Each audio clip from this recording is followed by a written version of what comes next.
ఒక రకంగా నా వయసు ఉన్నటువంటోళ్ళు టెక్నాలజికల్‌గా అన్నీ చూసేశారు. ఎందుకంటే, ఎవరో ఎక్కడో ఒకళ్ళ ఇంటి దగ్గర ఫోనుంటే చూసాం.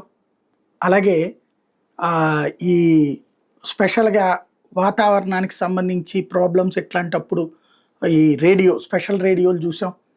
ఆల్ ఇండియా రేడియోలు చూసాం. ఆ ట్రాన్సిస్టర్‌లు చూసాం. ఆ తర్వాత కాలంలో మారినటువంటిది వాళ్ళ చేతిలో సెల్ ఫోన్‌లోనే వీడియోలు చూస్తున్నాం. ఇట్లాంటి చూసినటువంటిది మా తరమే అయ్యుంటది. మిగతా తరాలకి ఇంకా ఆ అవకాశం లేదు. ఇప్పుడంతా టెక్నాలాజికల్ గదా! అయితే మొదట్లో ఇప్పుడు చాటింగ్‌కైతే సెల్ ఫోన్‌లోనే చాటింగ్‌లు చేసేసుకుంటున్నారు. ఫేస్‌బుక్‌లు ఇట్లాంటి వాటన్నిటిలో చాటింగ్‌లోనే. అప్పట్లో యాహూ చాట్ మాత్రమే ఉండేది. అది గూడా ఆ నెట్టు సెంటర్ దగ్గర మాత్రమే దొరుకుతది.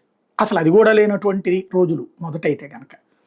అలాంటి యాహూ చాట్‌లు తరహాలోనే అప్పట్లో స్కైప్ కాల్ ఒకటి బాగా ఉండేది. ఇప్పుడు ఫేస్‌బుక్ కాల్ జేయొచ్చు, టెలిగ్రామ్ కాల్ చేయొచ్చు, యు మన దీంట్లో నుంచి కాల్ చేసుకోవచ్చు. వాట్సాప్, జూము చేసుకోవచ్చు.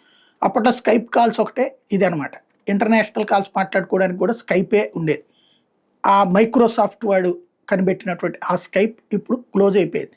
ఎందుకంటే అందరూ వీడియో కాల్ సిస్టమ్‌లోకొచ్చాక. ఒకప్పుడు ఇట్లాంటి ఫోన్ల కోసం ప్రత్యేక కేంద్రాలుండేవి. విదేశాల్లో ఉన్న మన పిల్లలు అక్కడికి వెళ్తే ఆళ్ళతో మాట్లాడడం కోసం అని జెప్పేసి సెంటర్‌లుండేవి. ఇప్పుడు రూట్ మారిపోయింది. టెక్నాలజీ అనేది అంత ఇదైపోయింది. ఈ పోటీలో మైక్రోసాఫ్ట్ పక్కకెళ్ళిపోయింది. స్కైప్ అక్కడ మూతబడిపోయింది.